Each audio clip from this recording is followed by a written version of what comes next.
마태복음 5장 17절부터 20절까지 말씀입니다. 마태복음 5장 17절부터 20절까지 말씀, 마태복음 신약성경 6면입니다. 5장 17절부터 20절까지 말씀을 다 같이 한 목소리로 받들어 읽겠습니다. 내가 율법이나 선지자를 폐하려 온 줄로 생각하지 말라. 폐하려 온 것이 아니요 완전하게 하려 함이라. 진실로 너희에게 이르노니 천지가 없어지기 전에는 율법의 1.1획도 결코 없어지지 아니하고 다 이루리라. 그러므로 누구든지 이 계명 중에 지극히 작은 것 하나라도 버리고 또 그같이 사람을 가르치는 자는 천국에서 지극히 작다 일컬음을 받을 것이요 또 누구든지 이를 행하며 가르치는 자는 천국에서 크다 일컬음을 받으리라. 내가 너희에게 이르노니 너희의 의가 서기관과 바리새인보다 더 낫지 못하면 결코 천국에 들어가지 못하리라. 아멘.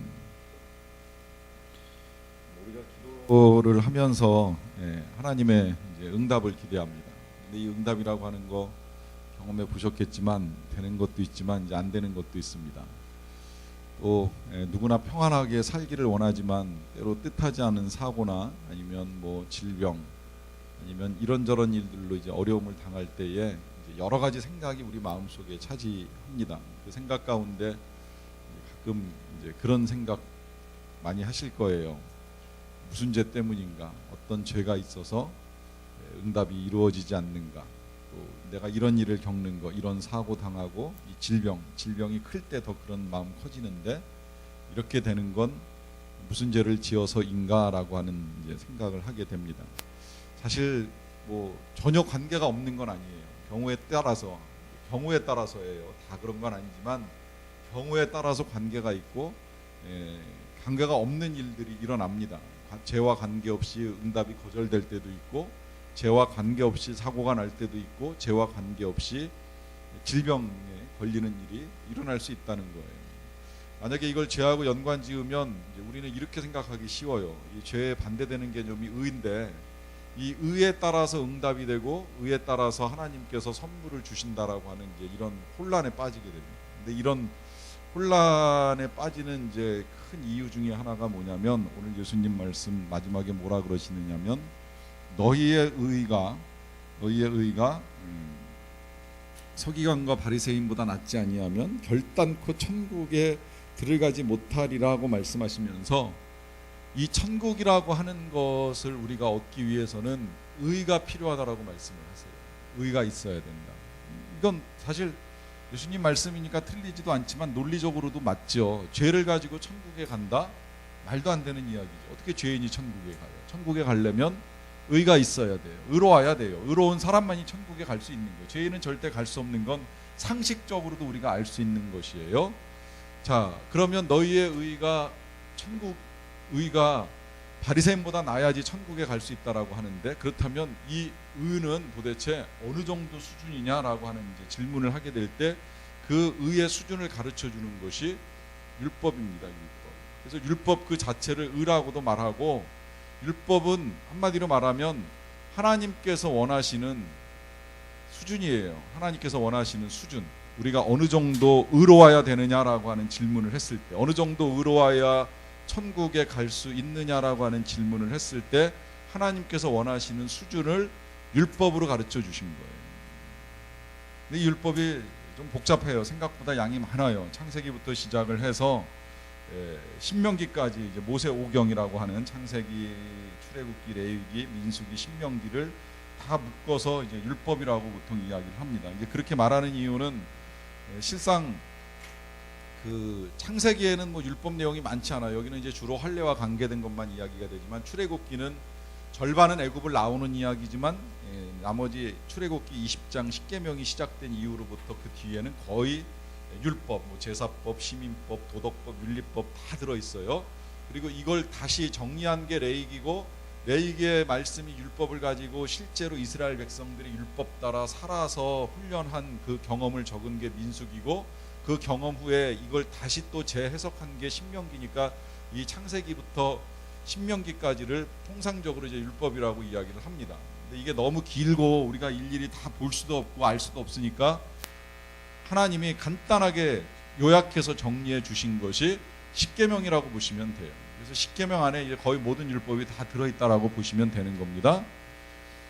그런데 이 율법, 이렇게도 많이 말씀하신 이 율법, 뭐 십계명으로 말씀하신 율법이라고 해도 좋고, 이거를 다 지켜 행할 때 의롭다 여김을 받는 거예요.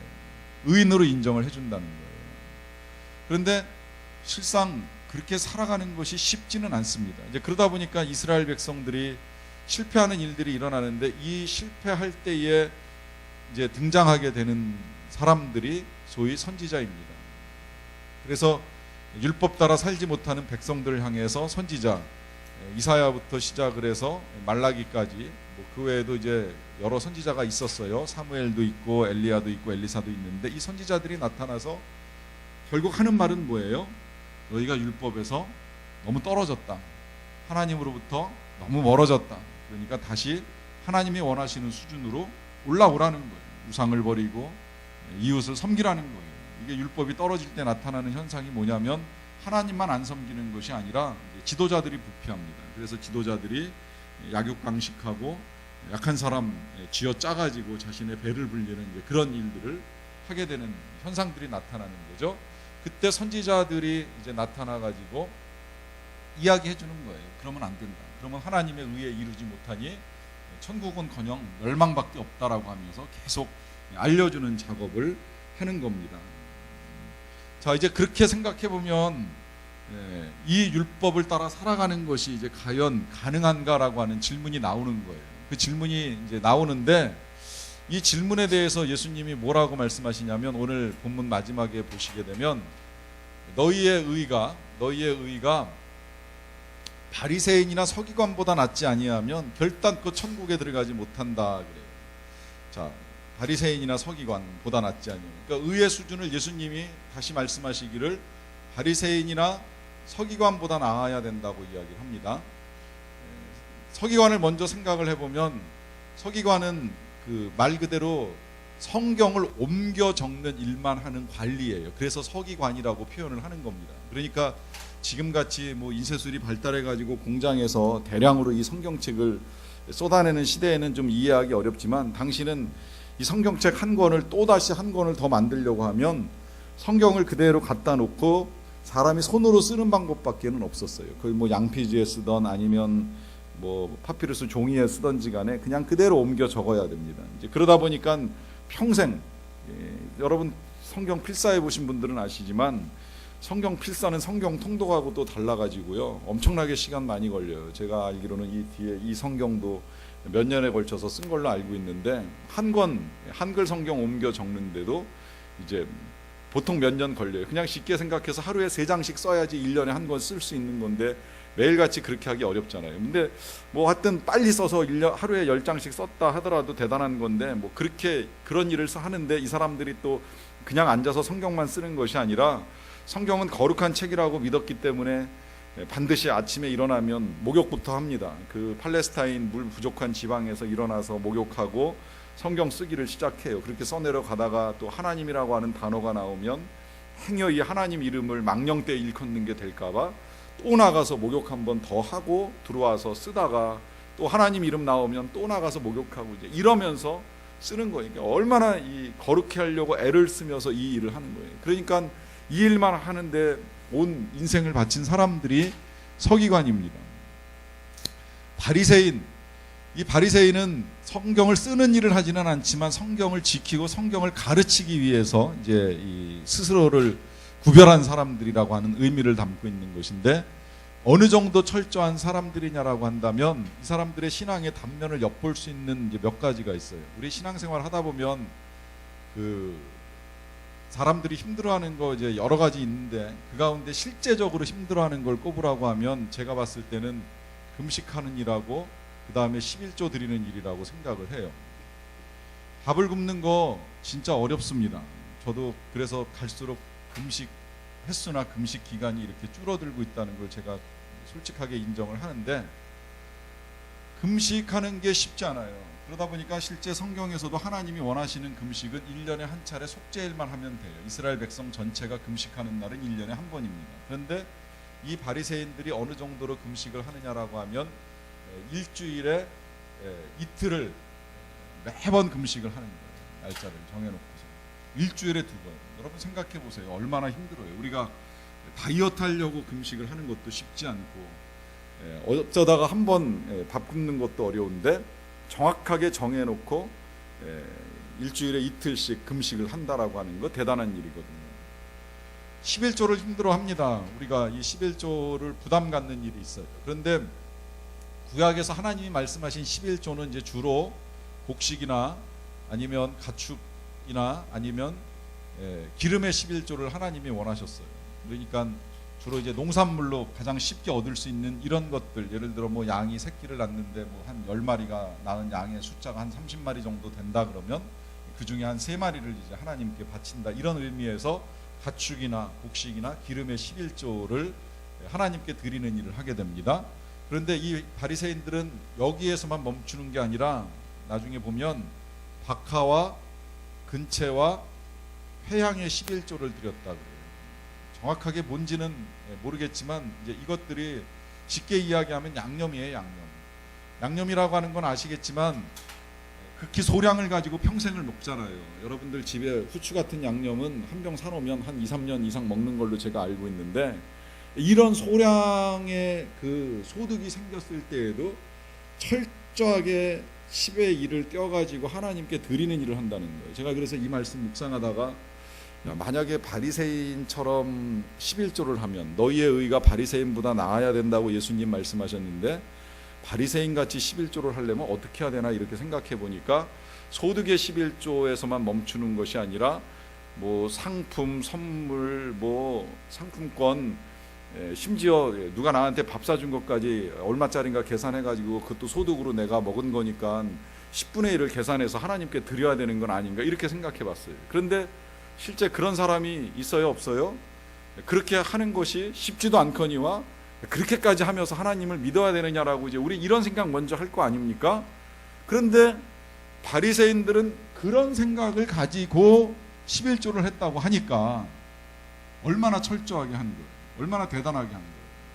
그런데 더 무서운 건 뭐냐면 우리 예수님이 이렇게 지금 하나님을 섬기는 이 바리새인이나 서기관보다 너희의 의가 낫지 아니하면 결단코 천국에 들어가지 못하리라고 말씀하세요. 그럼 우린 천국에 갈까요? 못 갈까요? 갈 수 있을까요? 갈 수 없을까요? 예수님의 말씀을 놓고 질문 드리는 거예요. 우리의 의가 바리새인보다 나을까요? 부족할까요? 이렇게 놓고 보면 우리가 감히 바리새인보다 낫다 이렇게 말할 수 있는 사람은 한 사람도 없다고 저는 생각을 합니다. 그럼 이제 우리는 천국에 갈 수 있는 사람이 한 명도 없는 거예요. 왜? 의가 없으니까. 우리의 의가 바리새인만도 못한데 어떻게 천국에 가겠어요? 그거보다 나은 의를 하나님이 요구하시는데. 그런데 감사하게도 우리의 의로 해결할 수 없는 문제를 주님이 해결해 주셨죠. 그게 이제 여기 로마서 3장 21절 말씀 제가 따로 기록해 놨어요. 본문하고 상관없이 위에서 두 번째 말씀 보시면 이제는 율법 외에 하나님의 한 의가 나타났다 그러잖아요. 율법만이 의가 아니라 율법 외에 하나님의 또 하나의 의가 나타났는데 뭐라고 말씀하시냐면 그 의는 율법과 선지자들에게 증거를 받았다 그래요. 이 율법과 선지자들에게 증거를 받았다라고 하는 이 말씀은, 율법은 아까 말씀드린 대로 모세오경 창세기부터 신명기까지의 말씀이고 선지자는 이사야서부터 말라기까지의 말씀인데 결국 합쳐서 이건 항상 구약이라고 여러분들이 이해를 하시면 된다고 말씀을 드렸고요. 이 구약에서 증거를 받았다라고 하는 이 말씀은 결국 구약에서 예언된 말씀이라고 하는 거예요. 구약에서 누구를 향하여? 예수 그리스도를 향하여. 이 예수 그리스도가 율법 외에 나타난 또 하나의 의라고 하는 거죠. 그래서 뭐라고 말씀하시냐면 이 예수 그리스도를 믿음으로 말미암아 모든 믿는 자에게 미치는 하나님의 의다 그래요. 결국은 우리의 의는 누구로부터 와요? 예수님으로부터 오는 거예요. 예수님으로부터. 예수님을 믿을 때 의로워지는 거예요. 우리가 의롭진 않지만 우리의 의는 바리새인 같기는커녕 오히려 바리새인만도 못하지만 이 예수 그리스도를 믿는 믿음으로 말미암아 우리에게 그 의가 우리에게 미친다는 거죠. 차별이 없어요. 여기에 차별이 없어요. 다만 이건 정확하게 이해하셔야 돼요. 차별이 없다는 건 믿는 사람에게 있어서의 차별이 없는 것이지 믿지 않으면 차별이 생 거예요. 믿지 않으면 여전히 불의한 상태에 있는 거예요. 그러나 믿는 자들은 그 믿는 자가 그 로마서의 표현대로 하면 헬라인이나 유대인이나 야만인이나 지식인이나 가진 자나 못 가진 자나 여자나 남자나 종이나 주인이나 다 차별이 없어요. 다 믿음으로 다 의롭다 여김을 받는 거예요. 그래서 우리는 의롭지 못하지만 이제 정확하게 표현하면 하나님이 우리를 의롭다 여기셨어요. 의롭다 여겨주심. 의인은 아니지만 의롭다 여겨주셨기 때문에 우리가 의롭다 여김을 받고 응답도 구할 수 있고 선물도 기대할 수 있고 더 나아가서 이제 천국까지 가는 은혜를 누리게 되는 것이 틀림이 없습니다. 다만 이제 그렇다면 이제 여기서 또 하나 문제가 생기는 게 뭐냐면 하나님이 의롭다 여겨주셨기 때문에 이제 더 이상 우리에게 있어서 이 율법을 따라 사는 것, 바리새인처럼 정말 금식을 하고 11조를 하고 11조에 11조를 이렇게 쥐어짜서 내고 하는 이런 삶이 더 이상 필요한가 필요하지 아니한가라고 하는 질문이 남게 됩니다. 이게 소위 말하면 하나님이 우리를 의롭다 여겨주신 이 시대를 이제 우리가 은혜의 시대라고 이야기하잖아요.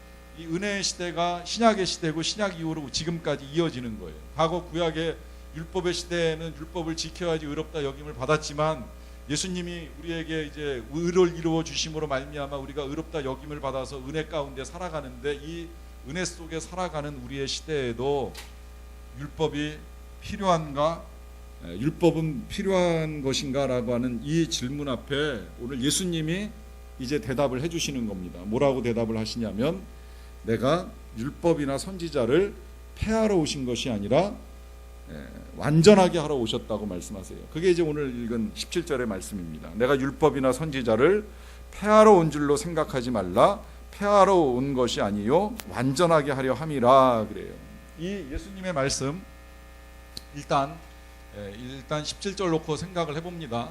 자, 예수님의 말씀 속에서 보시게 되면 예수님은 율법을 무효하다고 말씀하지 않아요. 폐하시겠다고 말씀하지 않으셨어요. 뭐라고 말씀하시냐면 완전하게 하시겠다라고 말씀을 하십니다. 그럼 율법을 완전하게 하시겠다라고 하는 이 말씀은 무슨 의미인가? 일단 율법을 성취하기 위해서 오셨다는 거예요. 여기서 성취는 예언을 전제하는 겁니다. 이미 율법에서 예수님께서 오실 것을 예언했잖아요. 그 성경에 나오는 많은 사건들, 그러니까 율법에서 예언하셨다라고 하는 건 예를 들어서 그 아담이 범죄했을 때에 하나님이 가죽옷을 지어가지고 아담에게 입히셔요. 그 처음에 아담이 입었던 옷은 무화과나무 옷이었어요. 그런데 하나님이 그 옷을 벗기시고 가죽옷을 입히시는 건 하나님이 이제 미리 말씀해 주시는 거예요. 뭐냐면 너희들이 내 앞에서 의로워지기 위해서는 너희들이 만들어 놓은 옷을 입는 것이 아니라 하나님이 입혀주시는 옷을 입어야 된다. 그리고 그 옷을 입히기 위해서 가죽 한 마리가 뭐 한 마리 아니라 여러 마리의 피가 필요했던 것처럼 피 흘림 없이 입혀줄 수는 없다라고 하는 걸 미리 예언해 주시는 거예요. 또 아브라함이 이삭을 바치는 그 사건을 통하여서 하나님께 의롭다 여김을 받는 데 있어서 아버지가 아들을 바치는 것과 같은 고통, 그 고통 같은 고통이 하나님께 있었다는 거죠. 그래서 하나님이 대신 자기 아들 예수님을 바치심으로 말미암아 그 고통 가운데 우리가 의롭다 여김을 받는다라고 하는 걸 미리 말씀하시는 거예요. 또 출애굽기에 여러 제사 이야기가 나오고 신명기 그다음에 레위기에도 제사 이야기가 많이 나오지만 결국 그 제사 이야기를 그 성경에서 그렇게 지겹게도 많이 써놓은 이유가 뭐냐라고 하면 그 제사를 예수님이 한 번에 완성하셨다는 거예요. 영단번이라고 표현하는데 한 번 드리심으로 말미암아 영원한 제사가 되게 하셨기 때문에 우리가 더 이상은 제사 드릴 필요가 없는 거예요. 그래서 예수님이 제사 제물로 바쳐지는 그 십자가상에 매달리셔서 숨지실 때 성막의 휘장이 찢어지면서 더 이상 예루살렘 성전은 예루살렘에 없습니다. 지금까지 필요 없는 거예요. 그걸 통해서 율법 가운데에 미리 예언하셨고 그 예언된 것을 성취하기 위해서 주님이 오셨다라고 하는 것입니다. 그러면서도 또 한편으로는 완전하다라고 하는 그 의미는 율법이 무용하지는 않다는 거예요. 무용하지 않다. 바꿔 말하면 유용하다라고 하는 것인데 왜 유용하나 한가 이제 그건 좀 이따가 다시 보긴 하겠습니다만은 어쨌든 완전하다라고 하는 거는 잘못된 것이 아니라고 하는 걸 이제 분명하게 말씀하시는 거죠. 그런 의미에서 예수님은 율법을 폐하러 오신 것이 아니라고 하는 걸 분명하게 말씀하셨고요. 그러고 나서 그 뒤에 이어지는 5장 18절에서는 이제 뭐라고 말씀하시냐면 진실로 너희에게 이르노니 천지가 없어지기 전에는 율법의 1.1획도 결코 없어지지 아니하고 다 이루리라 그래요. 자, 율법의 1.1획도 결코 없어지지 아니하고 다 이루리라. 자, 그러면 여기 이 말씀대로라고 한다면 천지가 없어진다는 거예요? 없어지지 않는다는 거예요? 일단 이 본문을 놓고 보면 약간 혼란스럽습니다. 어떤 혼란이 생기냐면 천지가 없어지기 전에 율법의 1.1획도 결코 없어지지 아니한다라고 하니까 이게 천지가 없어진다는 것인지 없어지지 않는다는 것인지 또 여기에다가 이제 우리가 초점을 맞춰요. 사실 중요한 문제는 아닌데요. 천지가 없어진다 이 부분은 뭐 나중에 계시록 할 때 좀 다루고 싶은데 없어진다라고 하는 걸 전제로 했을 때에 천지가 없어진다라고 하면 천지가 없어질 때까지 율법은 어떻게 되는 거예요? 율법은 무용하지 않다는 거죠. 그렇죠? 만약에 천지가 안 없어진다라고 하면 결국은 뭐예요? 안 없어진다라고 하면 세상은 계속되는 거니까 이 계속되는 세상 속에서 율법도 역시 무용하지 않다라고 하는 답이 쉽게 나오는 거죠. 그러니까 논리적으로 율법은 절대 무용하지 않다라고 하는 것이 계속 언급되고 있는 거예요. 그러면 여기서 이런 의문이 제기가 되는 겁니다. 은혜의 시대인데 이미 하나님이 우리를 의롭다 여겨주셨는데 의롭다 여겨주시기 전에 우리가 율법을 이룰 수 없다는 걸 하나님이 알고 계시기 때문에 예수님을 보내주셨는데 그런데 왜 이 율법을 폐하지도 아니하시고 완전케 하시고 없애지도 아니하시고 무용하지 않다고 말씀하시고 그리고 계속 우리가 이걸 알아야 된다라고 말씀하시는 이유는 무엇일까? 그 이유를 우리가 알아야 됩니다. 뭐냐면 다시 한번 바리새인들의 행동을 놓고 보는 겁니다. 아까 열거했던 바리새인들의 행동은 정말 대단한 거였어요. 그들의 행동은 우리가 늘 들은 걸로 따지자고 하면 성경에 기록된 율법뿐만이 아니라 자기들 나름대로 조항을 더 만들었어요. 안식일을 지켜라. 이거 10계명 중에 하나인데 이 하나의 계명만을 놓고서도 600 몇 가지를 쭉 나눠가지고 안식일에 할 일 200 몇 가지, 해서는 안 되는 일 300 몇 가지 해가지고 굉장히 많은 조항들을 만들어서 그게 지금까지도 지켜주잖아요. 제가 지난주에 목사님 말씀 듣다가 깜짝 놀랐어요. 저는 진짜 예루살렘 사람들이 지금도 주일 되면 그 엘리베이터 버튼 누르는 게 안식일을 범하는 거라 주일날은 모든 엘리베이터가 다 자동으로 1층부터 꼭대기까지 자동으로 서서 멈췄다 열었다 닫았다 하면서 내려오고 올라간다는 걸 본 적도 있고 들은 적도 있는데 최근에 이제 말씀 통해 들은 거는 그 미국에서 공부하는 학생이 유대인하고 같이 한방 쓰는데 안식일날 볼일 보고 화장실 변기를 안 내린다. 이건 누르면 일이니까 그렇게 하긴 하겠다 생각 들었어. 엘리베이터 버튼 누르는 것보다 화장실 버튼 누르는 건 더 힘든 일이잖아. 이 안식일을 범하는 거라고 자기는 볼일 보고 그냥 나가버리면 그 뒤에 들어가는 다른 학생은 어떻게 하는 얘기야. 이게 얼마나 나쁜 일이야. 근데 그럴 정도로 철저하게 할 일 안 할 일을 구분해가지고 율법을 지키고 있으니 이 사람들의 이 행동이라고 하는 건 정말 대단한 거죠. 그런데 문제는 뭐냐면 이 행동보다 더 중요한 건 그 행동을 하게 되는 마음의 문제라고 하는 거예요. 동기의 문제라고 하는 거예요. 어떤 마음, 어떤 동기로 그 일을 하느냐라고 하는 거죠. 우리가 율법을 요약한 거를 십계명이라고 이제 말씀을 드렸는데 이 십계명도 자꾸 사람들이 혼란을 일으키니까 예수님이 계명을 정리해 주셨잖아요. 두 개로. 뭐라고 정리해 주셨어요? 사랑하라고 정리해 주셨어요. 하나님 사랑하고 사람을 사랑하라고 정리를 해 주셨어요. 왜 이렇게 정리를 해 주셨을까요? 마음과 동기 때문입니다. 사랑의 동기가 아니면 아무 의미가 없다라고 하는 거죠. 바리새인들의 문제는 이제 여기에 있었어요. 행동 자체는 정말 그럴듯했어요. 금식하고 11조하고 말씀 지키고 하려고 하는 이런 것들은 대단했는지 모르겠지만 그 마음의 동기와 이 생각이 어떠한지를 주님은 알고 계셨다라고 하는 거죠. 여러분, 이제 여기서 우리가 믿음의 차이가 드러나는 겁니다. 행동은 사람에게만 보입니다. 행동은 사람이 볼 수 있습니다. 그러나 마음은 사람이 볼 수 없어요. 실은 우리가 지금 오늘 이 밤에도 어떤 마음들을 가지고 여기에 나와서 있는지 알 수도 있지만 다 모르잖아요. 때때로 이 마음을 누가 들여다볼까봐 두려워하잖아요. 이 마음을 누가 알까봐, 그 마음을 읽어줄까봐 그런 현상들이 나타나는 것을 오히려 우리가 무섭게 받아들이는 일들이 일어나는 건 뭐냐면 이 마음이 겉으로 드러나는 걸 우리가 두려워하기 때문입니다. 그러나 우리가 사람을 속일 수는 있지만 성경이 분명히 우리에게 가르쳐 주기를 하나님은 분명히 우리의 마음을 아십니다. 우리의 동기를 중요하게 생각하신다는 거예요. 이 동기에서 비롯된 행동이 아니라고 하면 그런 행동들을 일컬어서 뭐라고 말씀하시냐면 이제 외식이라고, 위선이라고, 가식이라고 이제 그렇게 이야기를 하는 거잖아요. 바로 이 부분을 하나님이 아시는 거예요.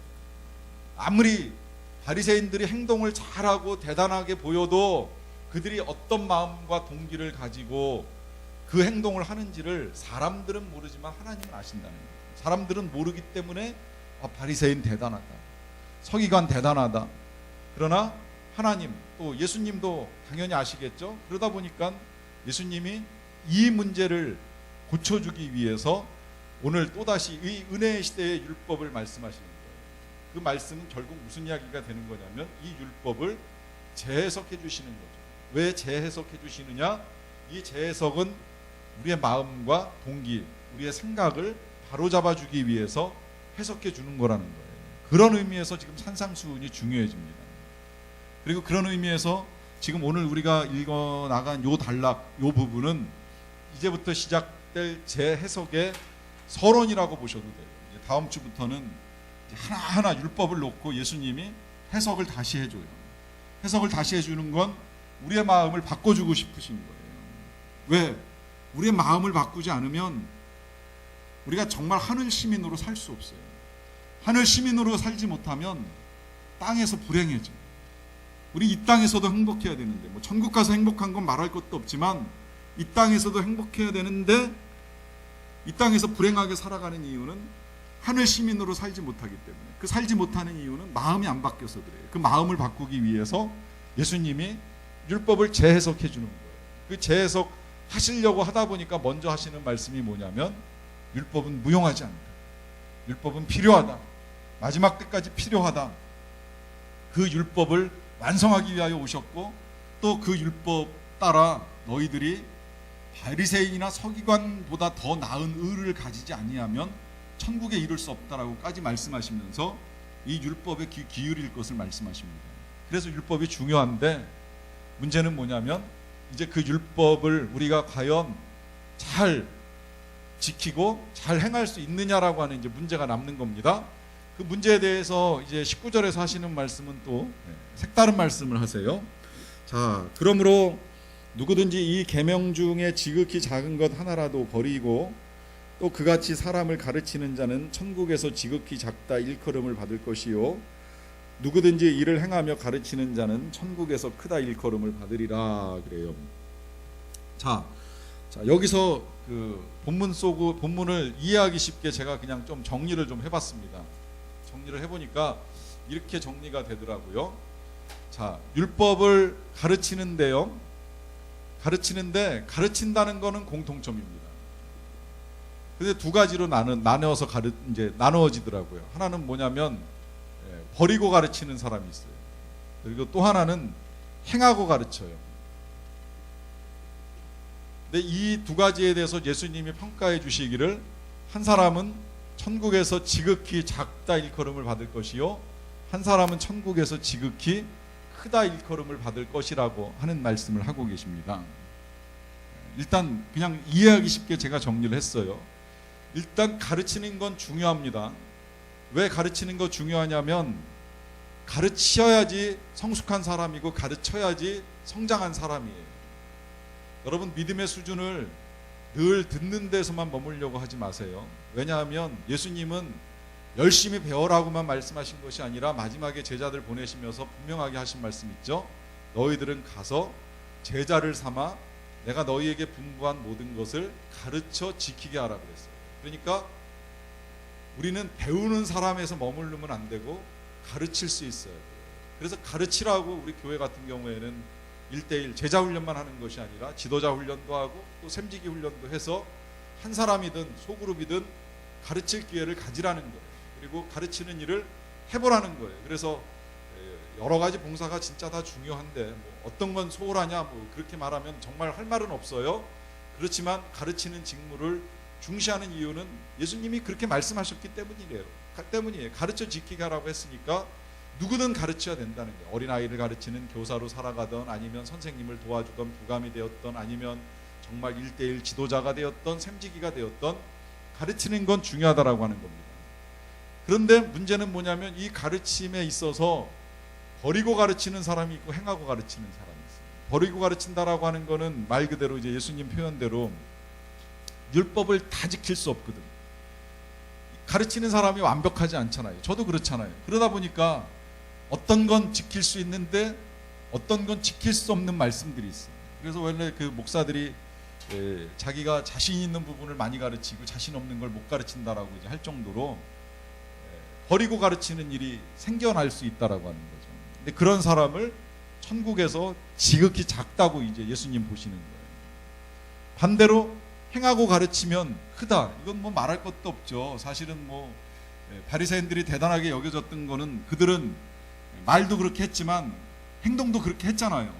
여러분 11조 해야 됩니다 말만 하는 것이 아니라 자기네들 11조를 철저하게 하면서 금식해야 된다고 말만 하는 것이 아니라 일주일에 2번씩 금식하면서 가르쳤으니 얼마나 대단하게 보였겠어요. 그렇게 보면 굉장히 귀한 일이라고 할 수 있겠는데 지금 여기서 예수님이 강조하는 건 뭐냐면 일단 우리의 소망이 천국에 있다라고 하면 우리의 삶은 여기에 맞춰져 있어야 된다라고 합니다.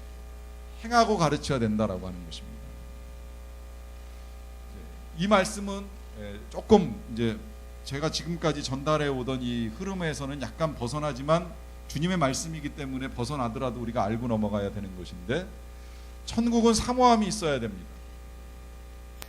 갈망함이라고도 제가 표현을 합니다. 이 갈망함을 가지고 살아가는 사람이라고 하면 천국에서 하나님이 주실 이 상급에 대한 사모함과 갈급함도 함께 가지고 살아야 돼요. 이게 그냥 단순히 진짜 예수 믿고 내가 천국 가야지 이 정도의 마음이라면 사모함이라고 보기가 어려워요.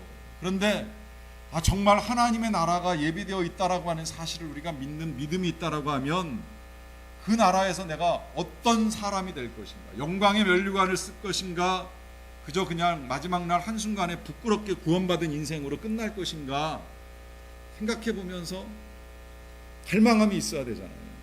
천국은 침노하는 자의 것이라고 주님이 분명하게 말씀하셨는데 그 침노하는 것 같은, 공격하는 것 같은 적극적인 태도가 우리한테 필요하다라고 하는 거예요. 근데 그 공격적인 적극적인 태도가 어떻게 나오느냐라고 한다면 율법에 있어서 내가 취하고 싶은 거 취하고 버리고 싶은 거 버린다. 구원은 받을지 모르겠지만 지극히 작다고 말씀하십니다. 그러나 하나님의 말씀 한 구절 한 구절을 다 정말 귀한 것으로 알고 그대로 살아보려고 애쓰고 살아보고 난 다음에 또 다른 누군가에게 그거를 전해줄 수 있고 가르쳐줄 수 있는 삶을 산다라고 하면 진짜 상급도 크고 그 사람이 천국에서 큰 자라고 하는 약속을 주시는 겁니다.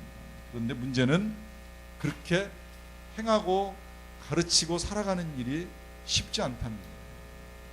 더더군다나 이렇게 말씀하시고 나서는 그 뒤에 하시는 말씀이 바로 이제 마태복음 5장 20절 말씀인데 내가 너희에게 이르노니 너희의 의가 서기관과 바리새인보다 더 낫지 못하면 결단코 천국에 들어가지 못하리라고 말씀을 하셨습니다. 그러다 보니까 여기서 이제 우리는 더 깊은 고민과 절망에 빠지는 거예요. 이게 뭐 천국에 가서 작다 크다 일컬음을 받기는커녕 우리의 의가 바리새인보다 낫지도 못한데 어떻게 우리가 천국에서 크고 작고를 따질 수가 있겠느냐라고 하는 이제 이런 절망이 생기는 거죠.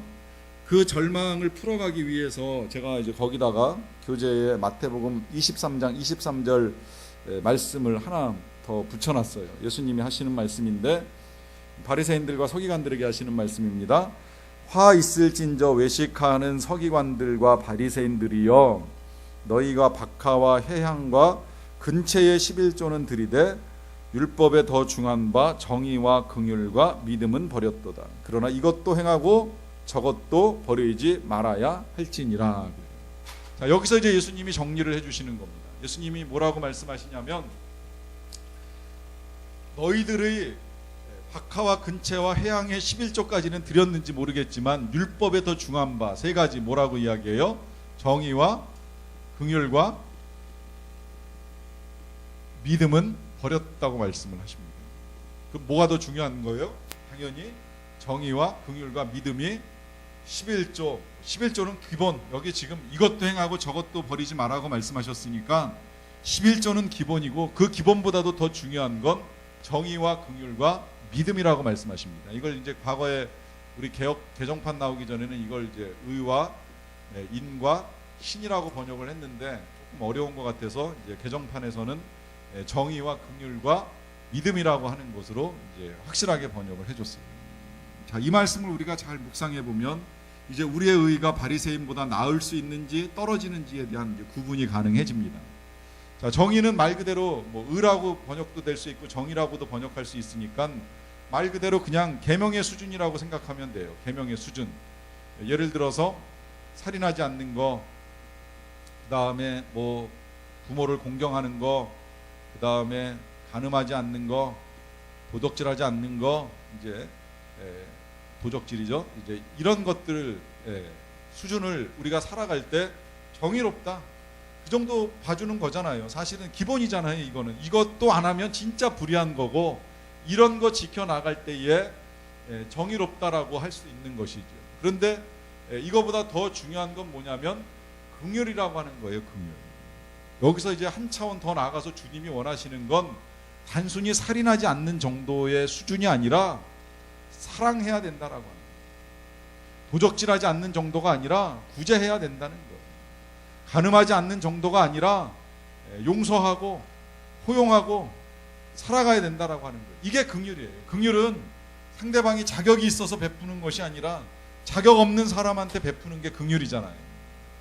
그러니까 상대방이 사랑받을 수 없고 용서받을 수 없고 구제받을 수 없지만 내가 적극적으로 사랑하고 용서하고 포용하고 구제하는 것이 긍휼이라고 하는 것입니다. 이거 버리면 안 된다는 거예요. 바리새인이 문제가 여기에 있었어요. 바리새인은 여기까지는 잘했는지 몰라요. 나름대로 진짜 말씀 지켜가면서 살인 안 하고 간음 안 하고 도적질 안 하고 살았는지 모르지만 실상 긍휼은 버린 거예요. 그러다 보니까 자기들의 눈으로 예수님 판단하고 평가하고 비판하고 죽이려고 하고, 그러다가 결국은 다 이제 예수님 말씀대로 화 있을진저 그러면서 화를 당하잖아요. 이 수준을 주님이 원하는 겁니다. 그러면 여기서 이제 또 우린 더 깊은 절망에 빠지는 거예요. 우린 여기까지도 다 잘 하는지도 모르겠는데, 여기 지금 우리가 인간 관계에서만 말했지만 또 하나님과의 관계에 있어서는 오직 하나님만, 우상 섬기지 말라 그러고 오직 하나님만 섬기라 그러고, 안식일날 그 지키라고 말씀하지만 뭐 우리 안식일날 일 안 하는 정도가 아니라 안식일날 하고 싶은 거 다 하잖아요. 요새는 안식일날 뭐 필요하면 여행도 가고 필요하면 뭐 외식도 하고 진짜 하고 싶은 대로 다 하는데, 이 수준에도 못 오는데 이 수준까지 와가지고 이 우리의 의가 바리새인보다 나으라고 한다라고 하면 과연 그 의를 이룰 사람이 어디 있겠느냐라고 하는 거예요.